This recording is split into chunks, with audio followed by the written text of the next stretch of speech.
Assalamu alaikum and welcome back to the Fit Sis podcast. This is where we talk all about being a Muslima in the arena. And this, mashallah, already is episode 2, which I'm super excited about.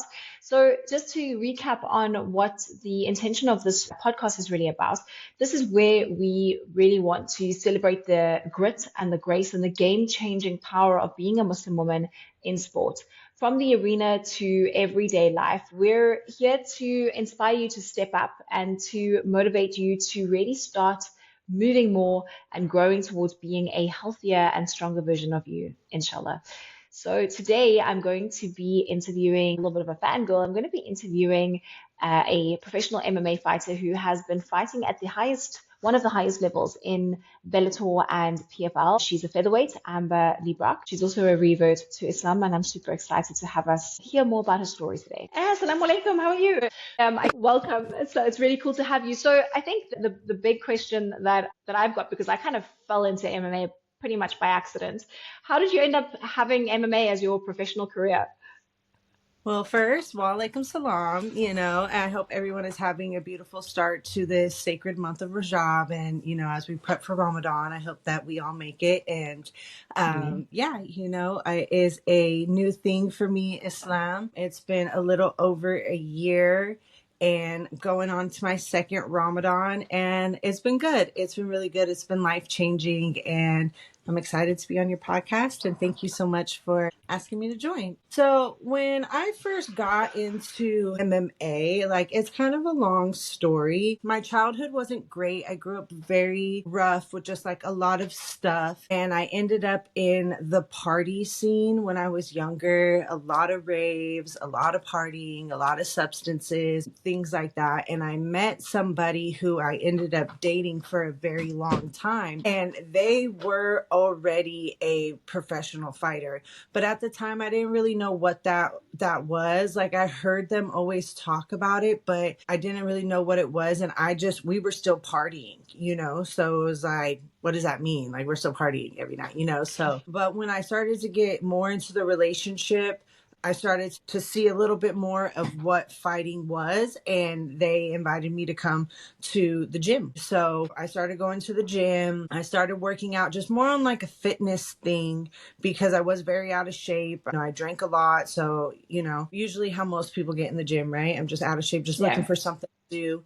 And then I broke up with that person and my heart was broken. I was devastated. I ended up staying at the gym we were training at, and they ended up leaving. So when I stayed at the gym, it was kind of well, I'm here, so now what? And then I started doing jiu-jitsu. And when I started doing jiu-jitsu is when I started to compete, because I really liked to do jiu-jitsu. I really liked being able to choke people with their own clothes. I don't know. And so I started jiu-jitsu. I did really, really well in jiu-jitsu, and then I broke over into MMA. I love that. And I relate to so much. And this is why I'm so excited to have this conversation with you, because up until I saw you hopping along on Instagram, I thought it was the only professional MMA fighter that was a revert that had the same story. So we both come from this rough background. I like how you put that. You put it very sweetly for my Muslim audience that that isn't ready to hear all the stuff. But we come from a very similar rough party background, and I think I anyway look at there's a healing that starts to come from fighting, as well. And then for you, the second kind of part of that healing, I imagine, has been Islam. For me, it was kind of the other way around, but I found healing in both of them, because it's so empowering when you have come from that crappy background that now you can assert yourself in a dominant way and start to take control of your life in some way, right? Absolutely. Something that I never realized until I reverted was, Allah is the best of planners, and everything that I had been through and have been through up into my fighting all led me to Islam. It was all meant for that moment. I had a great year, PFL, even though I didn't win like I wanted to, but it was just a high. It was a highlight, but I felt the highest of highs and the lowest of lows. And at the end of the day, who do you got? Who is always there for you? It's Allah. Mm. It's God, so it doesn't matter if you're riding highs or if you're riding lows. I really realized like my relationship with God needed to be the most important thing. And that's what I've been working on ever since I reverted. So speaking about that, right, because everybody wants to know the revert story, and often it is more layered and nuanced than you can maybe put into like a short, paragraph. But I'm sure by now you've told it so many times. So for the sake of this audience, please tell us a little bit about how you found yourself as a pro fighter, fighting at such a high level, now becoming a Muslim. Yeah, so I was in the PFL season. I had the viral head kick knockout, made it to Sports Center #1. And then they threw me up against Larissa Pacheco, the #1 girl in my division, double the fight, just the experience. They threw me to the wolves, and she ate for sure. And it was very hard for me. Like that loss was very hard because I felt so good, right? So feeling so good physically, first time as a fighter, all this confidence, like first time, and you just get outclassed. So I just remember laying in my bed and I was just like crying, just like, please, like I was just in such a dark spot. And mental health is a thing in my family, so it's very important that I try to take care of it so it doesn't slip away. But I just remember just feeling so dark and just thinking like, man, I haven't felt this way since I was a kid, like, and it just didn't sit well. And I just remember praying to God, like, please, God, like, help me. Like, I don't know what to do. Like, I know, like, who am I to ask for help, but just like help me. And my friend Mujib Hamid, who is one of the owners at CSA, the gym I train, he is an Afghan man, a born Muslim. And I always come to him for all just all my stuff. And he was like, please, like, let me take you to the masjid. Like, please let me just introduce you to Islam. And I was like, oh man, like, I don't know. And he's like, look, there is a special prayer in the middle of the night I want you to wake up for. Like, make yourself wake up for that special prayer. And I just want you to pray. And I'm like, I don't know how to pray. He's like, it doesn't matter. I just want you to pray. And now I know it as tajud, right? Yeah. But I didn't have to wake myself up because for just a week straight, I just kept waking up at the same time every day, like every Wow, day. subhanAllah. And so I went, it makes me emotional because it's like instantly my prayers were answered. And then I went to the masjid on Friday and the next Juma, and the whole Juma was in Arabic. So I have this lady with me. She's so sweet because at MCC East Bay, they do really well of like putting converts with mentors, like never, if they know a convert is coming or somebody who's interested in reverting, they do such a beautiful job of just making us feel so accepted, and they never leave us alone. Like I've met so many beautiful sisters through the masjid, and all they facilitate it, and so she's like, I'm so sorry, this rarely ever happens that it's all in Arabic. Like usually there's some English, but I just felt something, and from the information that I did have and just everything, it just felt like the perfect moment for me to take my shahada. And I just had a bunch of random people with me, and MJ was there, and it was just such a beautiful moment, and it changed my life. SubhanAllah, that's such a beautiful story. I've heard so many revert stories, but very few of them show like this miracle moment in the same way. Like often there's a lot of contemplation around a topic, and to hear that it happened so fast for you, and that, even just being called, I always speak about tahajjud being this invitation from Allah in a sense that once you make your intention to wake up for it, you kind of get called from your bed to it. So that happened before you even took your shahada it's so beautiful. As you started tearing up, I was already tearing up. It's wow. Yeah, because like I still struggle, right? We all have, especially me. Yeah. I'm 37 years old. I've lived in a Western lifestyle for a very long time, and I noticed, like, the struggle is a little harder than I thought it was going to be. Getting rid of like old habits or mindsets or just anything. So I still struggle, but this is the closest I've ever been to God in my entire life. And it's the only thing that I've ever wanted and I've been missing. And so to have it just fall in my lap, just here, like, you want some, I'm going to give it to you, like, take it, so it's just an emotional moment for me, because I don't think I realized how much I was going to change as a person, or Yeah. my life would change after accepting Islam. So there's so much there, and I relate again so much to that, because coming in from a Western culture, being raised in a certain way, and then having to kind of undo and unlearn, and some of the stuff is difficult to let go of, because we have our fears and our stresses about what our life is going to look like after that. And then some of the other stuff is about how people around us start treating us. So what were some of those initial kind of challenges that you felt after? So you were already in the fight space. Firstly, how did your gym and the fight space take it? Being on such a public platform, I'm sure that came with its own kind of stuff. And then the question everybody always asks is, how was it for your family and So friends? subhanallah, accepted with open arms everywhere. I trained with a lot of Muslims, and it was so beautiful, because at that time I was converting, there was a lot of Muslims around me.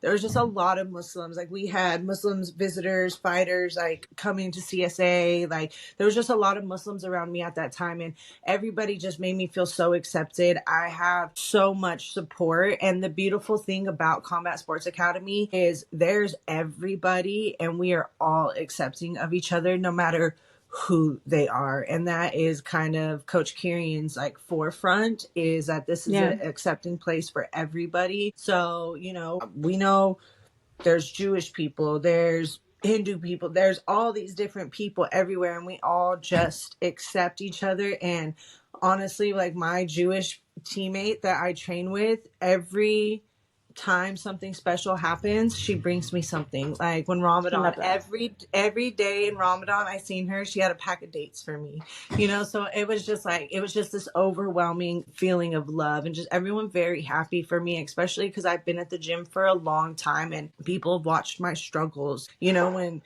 you're in a gym atmosphere, it's like a family, right? So people who knew me, like, they knew my struggles, they knew everything I was going through, they knew what MMA has been to me. It's been a roller coaster, and so they were very, very accepting. My family, very accepting.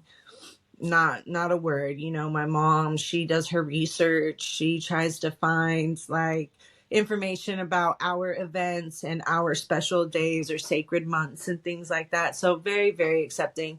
Honestly, I've gotten a few stuff on the internet. I got one thing from a not so nice fighter, but other than that, like, but he's a douche. He gets punched in the head every day, and, like, he's got some.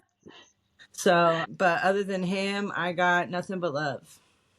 Oh, that's so amazing to hear. I think there's definitely a perception from where I'm sitting anyway that, the USA in general is pretty Islamophobic and not accepting of Muslims. So I was expecting you to tell me all kinds of things that it's beautiful to hear. And I think that is what I have found is the beauty of the MMA space, for the most part, is so accepting. And I don't know if it's because we're just generally made up of a bunch of misfits who have struggled through their lives and then found beauty in the sport, and that's why we're so accepting. But personally, I found the same thing, that inside the MMA space, barring your comment that you speak about from another fighter, but it seemed like that was my experience as well. But there's definitely a perception that the States in itself is not it's a pretty hostile place to be a Muslim. I think where I live, though, is different, because I live in the Bay Area. So I live in California, and it's pretty much like a melting pot here. There's not just one group of people. It is diverse. And I think when you get to other places in the States, it's for sure probably a little bit rougher. And the Islamophobia is, like, real, but I'm fortunate enough to live in a place where everyone's pretty accepting. Like, it's just culture. It's everybody's different culture here. Like, the Bay Area is a cool place for that reason. Well, I mean, it's a cool place for all kinds of reasons, but, like, yeah. You're making me smile, because in February last year, I fought a bare knuckle fight, and first time in America, I went to Biloxi, Mississippi. There was not a single piece of halal anything anywhere. And I was told by a few people, like, shh, don't tell people you're Muslim. Like, put your Palestine stuff away. Like, this is not the place for it. So I think I was in one of those places that you mentioned.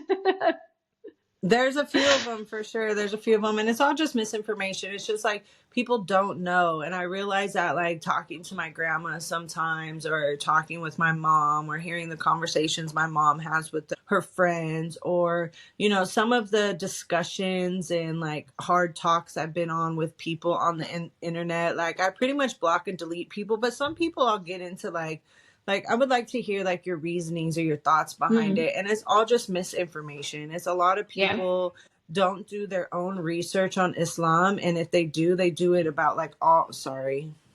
that's okay. He or she is so welcome. Yeah, that's Athena, but she'll like walk, like she'll just stay right here. So I got to kick her down. But yeah, it's just everything I've seen from people is just misinformation, because the more I learn, I'm like, that's not true. Like, whatever you're saying, like, is not true. And I know that for a fact. So it's sad, but I come to California. It's a little different. There's halal everywhere. That's good.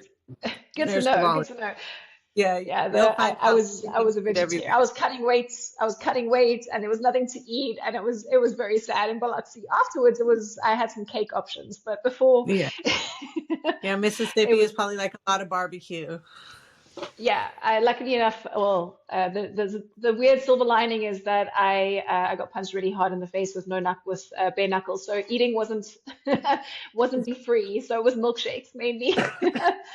So, the loss, and you made me think, speaking about your loss, your PFL loss, and how you speak about what a dark space you're in. One of the things that's come up for me over the last 5 years of fighting has been that, and being in a gym where I watch other fighters do it, is that we tend to, as fighters, measure our worth based on our last performance. So when you're winning and there's no confidence that can match that confidence, like you're on top of the world, and obviously we know about, the highest highs and the lowest lows, but there's so much of our self-worth that seems to be attached to each fight. So when you win, you feel amazing. When you lose, you feel crap. Has shifted for you somehow in the last year since becoming Muslim? Do you feel like you're able to navigate those highs and those lows in a different way because of Islam? Well, yeah, of course, because of Islam, right? Because God's always with me. I haven't fought much since I've converted. I haven't fought like MMA or striking in almost a year, but it is something I started to kind of get a hold of before Islam, just as like an athlete, because I have kind of had like a 50-50 career. I win some, I lose some, I win some, I lose some. Is to not like live in any space for too long. And I had a coach teach me that one time. Alex Munoz, he's from Alpha Male, but he would say that, like, don't live nowhere too long. Don't live in the wins. Don't live in the losses. Just keep learning. But now with Islam, it is much easier for me to kind of roll with the punches, not just in fighting, but in life. Like, I still have a hard time of not being a worrier. I worry a lot. And these are like some of the things that are hard for me to break, because I'm a worrier and I'm a control freak, so letting go of that it's Yeah. hard, but it is easier to roll with the punches. It is easier to not live in negative spaces for too long, especially because this last year has been very challenging, which is why I haven't really fought, and I'm getting older. Like, fighting's kind of coming to an end for me, so I was kind of trying to figure out, what the avenue is. But yeah, so Islam is always the go-to when it comes to like, well, I don't know how to deal with this. I don't know how to, like, everything's just so much. It's all heavy. Like, what do I do? Turn to Islam, like turn to Allah for sure. So it's interesting you say that we're the same age, and I often speak about how fighting is, to people that don't get it. I'll talk to them about how fighting is a young person's sport, and I'm also coming to the end of my career. And for me, I've been Muslim for 17 years, but I feel like I found Islam again, and it happens for some, and for others, they're able to kind of be so strong-faithed through their entire journey. But for me, I lost touch for a while and kind of feel like I reverted again. When that happened, and when I started wearing hijab, it made me question if this is where I'm meant to be, if Allah wants me to be here as a fighter, punching somebody in the face, being on a big stage with all the cameras and all of those things. I kind of went through a whole identity crisis, and being older, it was easier for me to go, okay, maybe it's time I walk away because I'm older.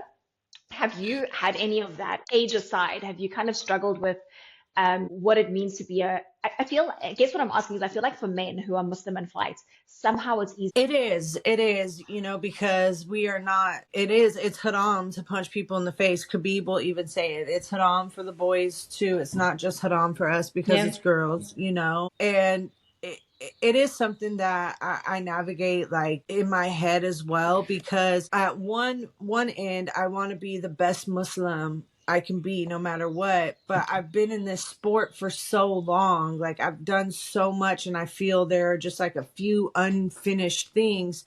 But I guess the way I can kind of compartmentalize it is because I am at the end.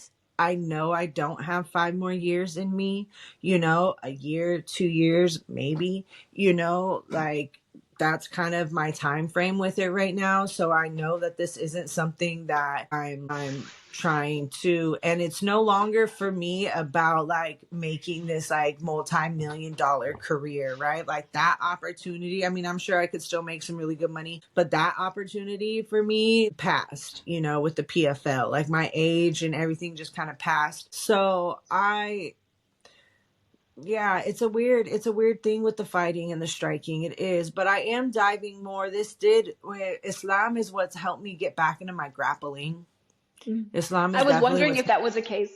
So I kind Mhm. of saw you shifting, and you competed It quite a is. lot this year. And Yeah, it definitely is getting me back into my grappling.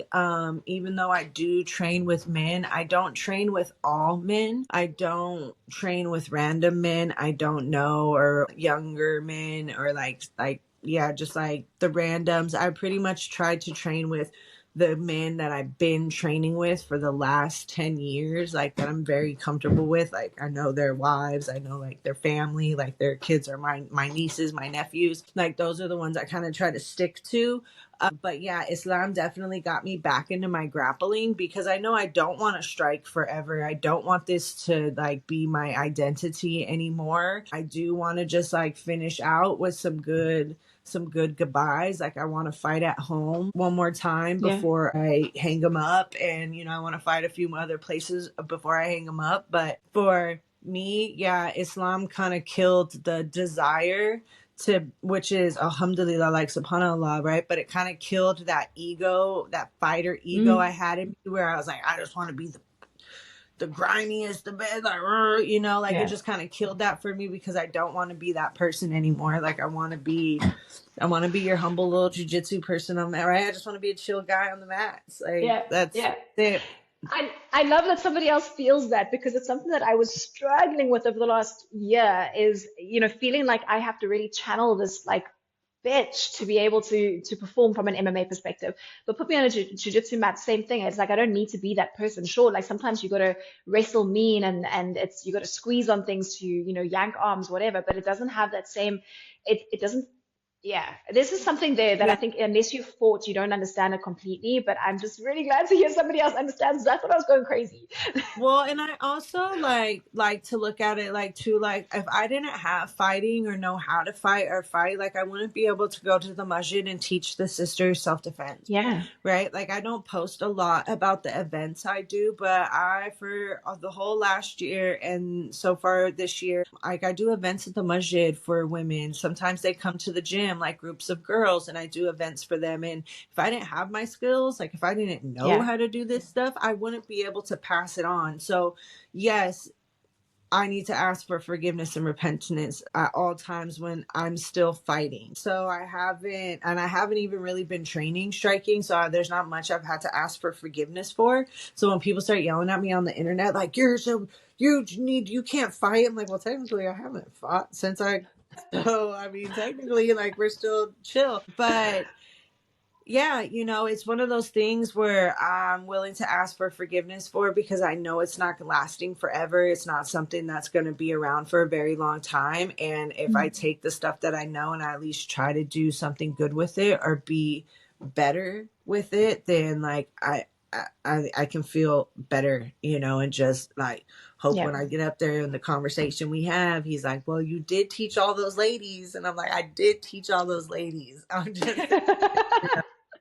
So So that's beautiful. It's beautiful, and I saw you post about that once, and then I didn't. I don't know if I saw it again, but I think that it's such a beautiful thing to be able to take that self-defense stuff into the masjid and to teach women who maybe ordinarily wouldn't feel brave enough to come into a gym space, or even thought that their bodies could do jujitsu or the self-defense, versions of jujitsu. So it's something that I've become more passionate about as well. And for me in that space, I find the most Muslim women, young Muslim women, they're not moving their bodies enough. They're not physically active enough because of whatever cultural stuff has been kind of passed in the family. That the guys are out training, but the women are at home. They're whatever learning to cook so that they can be married off, or whatever the case is. Or it's a modesty issue, and there's a feeling that they don't want to be in a mixed environment, or they can't find the right clothing that they need to wear. So there's a lot of kind of stumbling blocks and speed bumps that are put in the way. And before you know it, you're an adult woman that has never done anything physical. And that's a lot of the clients that I train. So to be able to go to them and offer them this so that they can feel more confident, being a Muslim woman in America, for example, yeah. but just being a woman in general, comes with Well, its safety issues. So that is a beautiful thing. and health is wealth, health is wealth. And when, the hadith talks about how Prophet Muhammad never let his belly get past his chest, Yeah. I don't think they were just saying that for men, that's like, well, and I noticed that in the women I've talked to, about their moms, their grandmas, their aunties, like health is a big thing in a lot of cultures, and especially for the women, because women do not move. They don't move their bodies. They don't feel like they can be physically fit in some kind of way because of just how close-minded everyone is about hijabi women or Islam. Like there's nobody that facilitates these needs or these accommodations that have to be made for women. But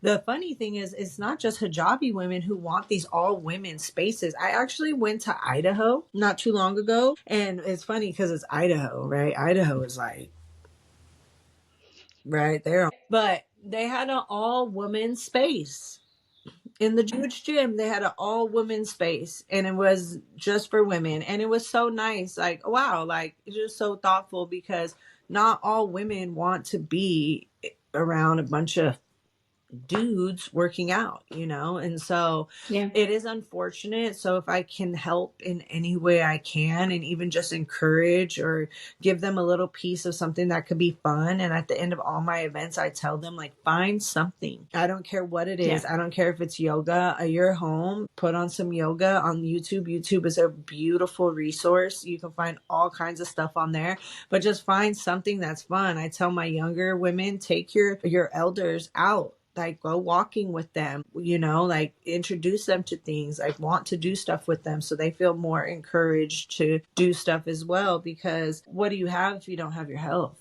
so you got to try to take care of it.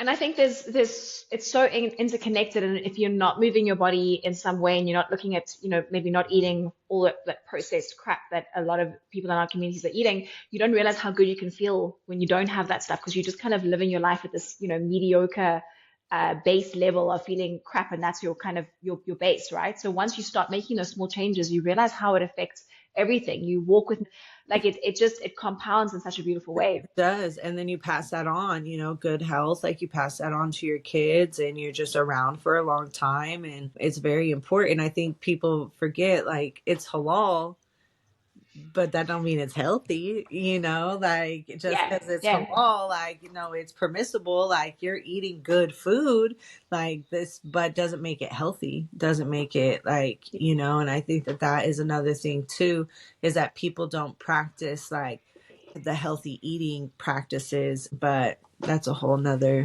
Yeah.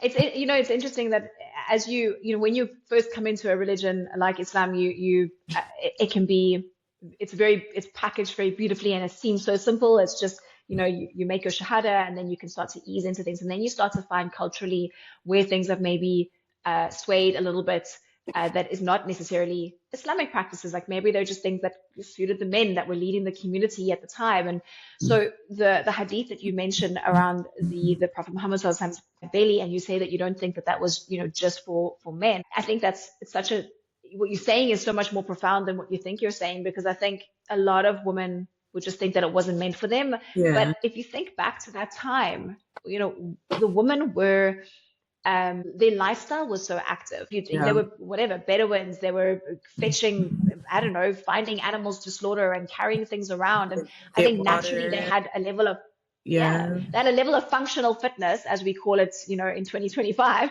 They Yeah. had a level of functional fitness that was just so natural to them. And now we have to recreate that. We have to simulate that because we are sitting on our butts all day.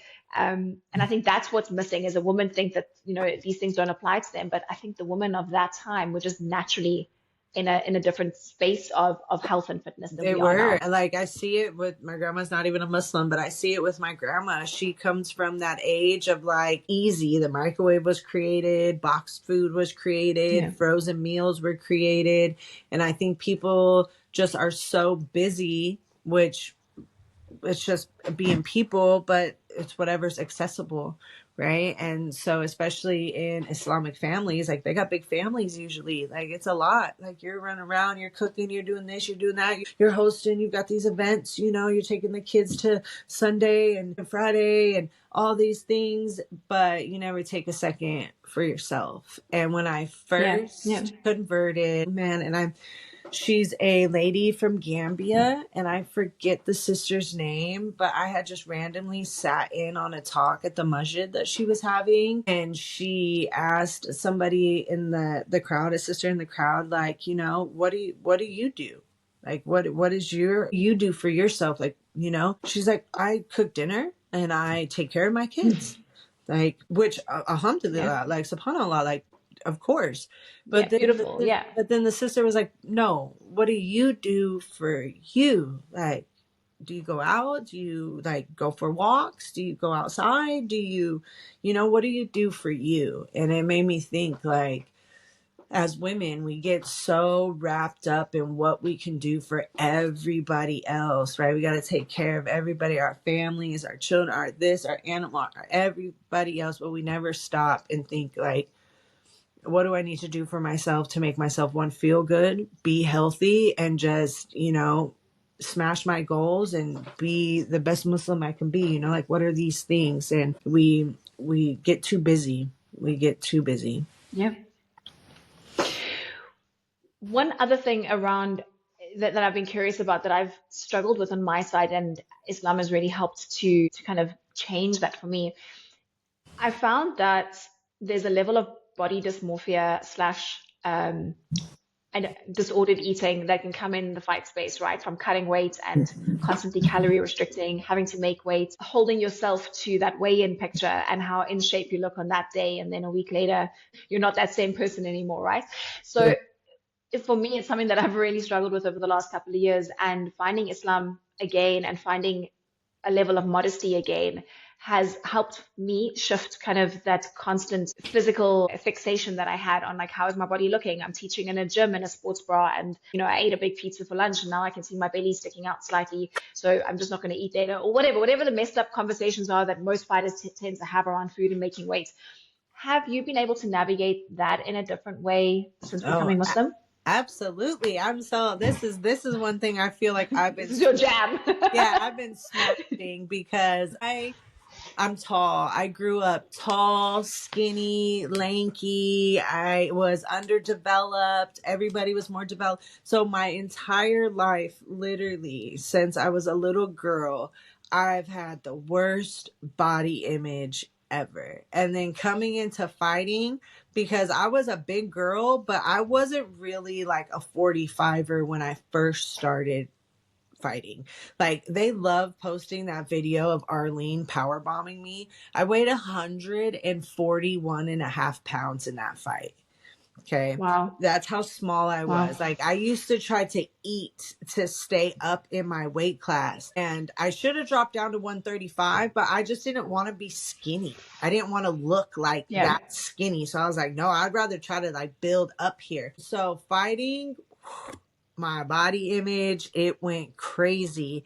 And then when the whole OF thing happened and this whole big like sexual craze on the internet happened, and I felt like I needed to be a part of that. Like that is what was going to get me like attention and fighting and sponsors and all this stuff, right? Like it was going to make me feel. I was definitely one of those people that was like, wow, I just got 1,000 likes on this picture, like I feel good, like we're living good today, you know. I wanted to be an influencer, I wanted to all that. And Islam 100% in its own changed all of that for me. It changed everything, you know. I got rid of my OF. I still have like pictures up, but like all my provocative pictures I've taken down. I still have my fighting pictures up because they are things I'm proud of, you know. And it's hard for me, like even though I'm in shorts and a sports bra, it's hard for me to, you know, like those are my accomplishments. Like I love to look back at them. But now I don't even compare myself to other people anymore. I get excited to get back into shape because right now I'm a little out of shape. But when I start getting back into shape, because it's just something I know, you know, like when I look in the mirror, like I don't have to like get approval from everybody else. Like, oh, you know, do you like my shorts today? Like, you know, like I don't have to like feel that validation because it's just me in the mirror, you know, because nobody sees my body like that. Like I do a very good job of not being in my shorts anymore. I do a very good job of being in leggings and like a big shirt. And like, I try to be as covered up as I possibly can without being like, without taking my hijab. So Islam has definitely helped my self-confidence as a person, as a woman, much, much more. Like I still struggle. I still have my days, but much more. It's just a different thought now. Like, okay, well now I don't have my body. Like, what do I bring to the table? And that in itself can be great, but it can be scary. And I think for me as a fighter, I was one of those fighters that felt like I kind of only got where I got as quickly as I did because I had a big following on Instagram and because I was nice to look at. So then it was like, oh, now I have to. So when I went into hijab, I was like, I've always, especially with my striking, it's very ugly. But my grappling's okay. So I did a boxing fight recently, earlier this year in hijab, my first fight in hijab, and as a boxer, which is not something that I am. And I remember going like, your boxing and your striking in general has always been pretty ugly, but I've always felt like my body and my looks would distract people from how ugly the fighting was, and now they just have to look at the fighting. And that in itself was, you know, it was scary, but also liberating at the same time. I think there's so much of the West that feels like Islam is oppressive, but once you've gone through the process of being more covered, and that in itself is a process of what that looks like for everyone, but once you've gone through that and you're not holding yourself to those provocative images or to, you know, how you look in a bikini, it's so liberating. Well, and it changed everything, like even like into like what you accept, you know, like I do come from a Western culture, right? So the dating part is hard for me to like fully like not do anymore. But as a woman, born Muslims too. Before Islam, I was accepting the worst kind of love, attention, affection, just all kinds of stuff. And then after Islam, like that no longer is a thing, you know, like I have a standard for what I will allow and accept in my life now, because I know I bring so much more to the table than just what I look like. And Islam made me have to take a step back and hold myself accountable. Like, okay, well, what else do you have? You're a fighter and you're hot. What's next? Are you smart? Are you genuine? Are you helping somebody somewhere? Like, what else are you doing? And that's what encouraged me to go back to school, you know, start getting my education, you know, start getting into the new career in ABA work, like working with kids with autism, like in their homes and stuff like that, like helping them. I love that. Not just in the gym, but these are all things that I wouldn't have been able to see I needed if I would have continued with my ego and continued with feeding my ego and all those things. Like now I could be off Instagram for 3 days and not even care. Like, oop. Like, I love that. I've been watching my following go down. I mean, I do have a lot of followers, which alhamdulillah, like, thank you, because I don't do much on Instagram for them. I'd just be watching it go down, and before that would stress me out. I'd get into like panic mode. But now, post something, post something. I knew it was gonna catch some traction, but now I'm like, Who cares? Because I have real life. I have people in my real life who need my attention, who need my love, who are here showing me love. Like, what is the internet? Like, what is this, right? Like, what are these fight fans? Which I love my fans. They've been so good to me, but why do I care what they think I look like? You know, like, why do I Yeah. need Yeah. validation from these people who I would never care, ask for advice? So why would I need your Yeah. Yeah. validation? So Islam is definitely that part. I can say Islam has changed 100% for me, and quick. Like I try to Alhamdulillah. implement that as quickly as possible. I love that. That's beautiful. So you're speaking about the internet and how that's gone. So you've been pretty vocal about the genocide. How has that gone down for you on social media? And I mean, even, I I mean, can in your space in general. Well, I mean, most people know it's kind of like, we're like, most people I know are on the same side that I'm like stance Yeah. on, right? There are some people, I do have those neutraler people, right? And it's just something we don't talk about, right? Well, there's no reason to start a fight with the people I love over, you know what I mean? Like, so there's certain people I just don't talk about it with. And there's some people I'm just like, we're not talking to you at all. So, Yeah. and Yeah. and then there's some people that like we know, like all right, we can have this conversation, we can discuss this stuff. But as far as the internet, like of course I get stupid people on the internet all the time, and they drive me crazy. I do just block them.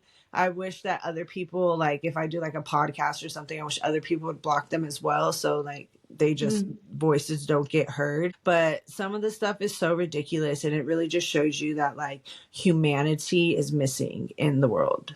Yeah. Humanity Yeah. is missing in the world, because no matter what, I don't care what side you stand on, I don't care what you believe in, I don't care your religion, I don't care anything like that. When you see the devastation and the truth that's come out about what's happening in Yeah. Congo, Lebanon, Syria, like everywhere, like we're watching it, we're seeing the truth, and these people are telling you, no, that's not true. And you're going, oh, that's right, Yeah. it's not true. But like, no, you're watching it. So it really does make me feel like there's more jinn in the world than we think, and that the world is missing humanity. It really is. I think the biggest lesson for me over this last 18 months has been, it's been such a clear, like for me, you're either pro-life and pro-human rights for everyone, or you're a psychopath, right? I mean, sure, there are Right. people that are just ignorant, and people in your life that are close to you that are ignorant, that you just don't have the energy to deal with that relationship right now, Yeah. right? So I have those too. But for the most part, when I'm looking now at my life, I'm navigating it like, if you're not on the same team as me, if we're going to call it that, like I don't trust you as a human. Like I don't want to Yeah. leave you with my children. Like Yeah. if you're pro what's happening at the moment, like we can't be friends. And it's been such a clear way to measure things on, because sometimes you'll meet somebody and they'll seem kind of cool, but then you see some red flags, how they speak to a waiter maybe, or a little red flag here or there where you're like, I don't know if our values are truly Yeah. aligned, but you let it slide. This topic for me has been such a clear, like either we're on the same page, or we're not close to each other.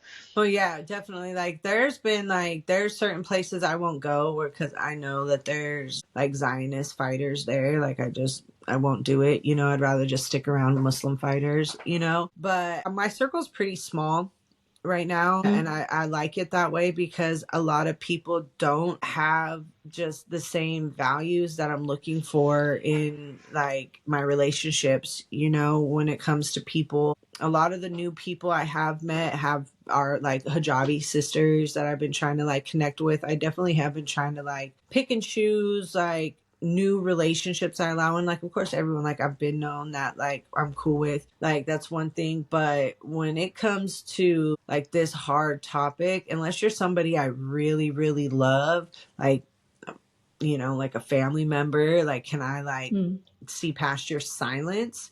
Like if you were holding this really hard stand, like we would probably have a problem. But if I ran into people who were very on the other end, I don't engage in that because of stuff being said or comments I've seen or things like that. And I'm not into the arguing. Like, I'm not trying to argue with you about nothing, but I can all the way separate myself. 100%. It's been a very difficult 18 months to navigate with how much is my responsibility to bear witness and to share and educate as much as I can, because I feel like that's a part of, my role as a Muslim woman is, now that you know the truth, you need to share it. For me, coming as I want to say a recovering Zionist, it's been a lot. Yeah. But then at the same time, like you said, you have to protect your mental health too, and it's not normal to Yeah. be looking at dying babies every day. That's not, and to feel. Yeah. I know for me, sometimes I feel like I'm in a bubble underwater when it comes to this situation. Like like I'm just sitting here watching, just floating. And when like, you just want to be able to like grab somebody and shake somebody, like, listen, like what's happening. So I know it leaves me feeling very frustrated, especially because I'm a doer. Like I want to like, how do you stop it? Like put me in a room with him. I got him, like 2 pieces for everybody all day. Then everyone's gonna be like, "No, fight! You can fight. We're not looking." Now it's fine. New fight. Get at him. But yeah, it's hard. So just in closing, I want to switch gears just a little bit, and with the last question before we wrap up is, with Amber 2.0 as a Muslim now for the next year, looking forward to your second Ramadan and to your career either in the grappling or the fight space. How do you see yourself navigating all of that differently now, a year on to being a Muslim? A little more like God take the wheel. A little bit more tawakkul this year. A little bit more faith. Just it's all right. Like I relinquish my control. Like take it over. Thank you. Because I think that was kind of holding me back from a lot of like stuff, and also like not allowing me to like fix some of my problems so quickly because I just want to have control so much. So I think definitely going in with a little bit more, or a bit more of God, this is you. Like take the wheel. I'm just here doing what I can, but at the end of the day, like you just gotta trust in God.